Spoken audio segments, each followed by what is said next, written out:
Okay जी, बिस्मिल्लाहिर्रहमानिर्रहीम, अस्सलाम वालेकुम, वेलकम टू ऑल। तो आज हमारा लेक्चर नंबर 5, चैप्टर नंबर 2, और डेट है हमारी 18 नवंबर।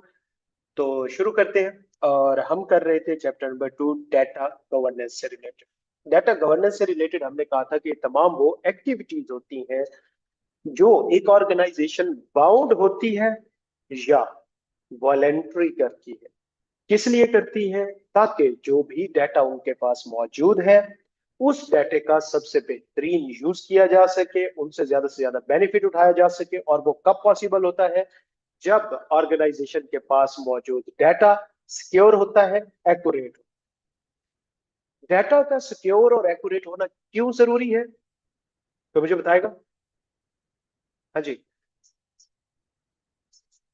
डाटा की बेस पे डिसीजन नहीं होता, इंफॉर्मेशन की बेस पे। क्योंकि उसी डाटा को आपने किस में कन्वर्ट करना है? इंफॉर्मेशन की बेस के ऊपर। आपके पास सारा सेल्स का डाटा होगा, परचेज का डाटा होगा, इनकम का डाटा, एक्सपेंसेस का डाटा, एसेट लायबिलिटीज का डाटा। इनको प्रोसेस करके ही तो आप अपनी इंफॉर्मेशन बनाएंगे।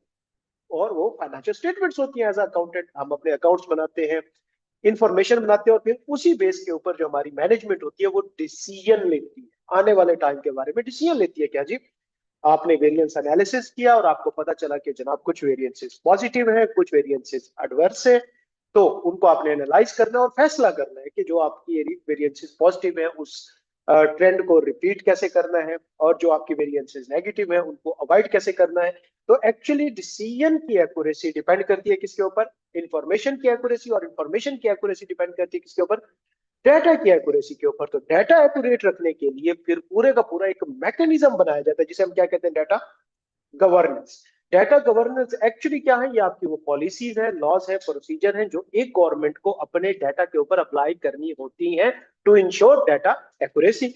इसकी दो टाइप्स हो जाती है। एक वो होती है जो स्टैट्यूटरी होते हैं, जो बाय लॉ आपने वो रूल्स जो गवर्नमेंट ने बना के दिए हुए हैं, जो इंटरनेशनल बॉडीज ने बना के दिए हुए हैं, जो स्टैंडर्ड्स है, उनको आपने अप्लाई करना ही करना। इसके अलावा आपके पास कोई और ऑप्शन नहीं है।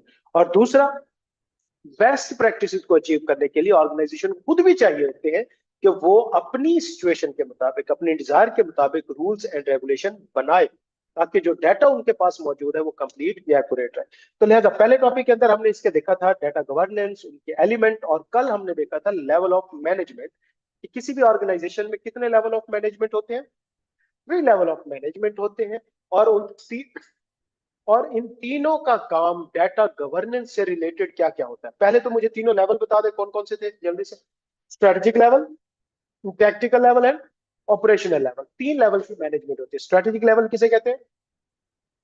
कौन सी मैनेजमेंट होती है? Top management, executive management. इसमें नॉर्मली बोर्ड ऑफ डायरेक्टर्स आते हैं। फिर टैक्टिकल लेवल मैनेजमेंट आती है, जो मिडल लाइन मैनेजर्स होते हैं, जिनमें मैनेजर, सीनियर मैनेजर्स आते हैं। और फिर ऑपरेशनल मैनेजमेंट होती है, जिसमें सुपरवाइजर आते हैं, लाइन सुपरवाइजर, जो डायरेक्टली वर्कर्स को डील कर रहे होते हैं। तो डाटा गवर्नेंस से रिलेटेड स्ट्रेटेजिक मैनेजमेंट की क्या रिस्पॉन्सिबिलिटीज होती है? हाँ हाँ, वो तो एक जनरल उनका फीचर है। डाटा गवर्नेंस से रिलेटेड क्या काम? डाटा गवर्नेंस क्या? विजन या गोल सेट करना। किन के लिए? नीचे टेक्निकल लेवल मैनेजमेंट के लिए विजन या गोल सेट करना related to what? Data governance. Related to what?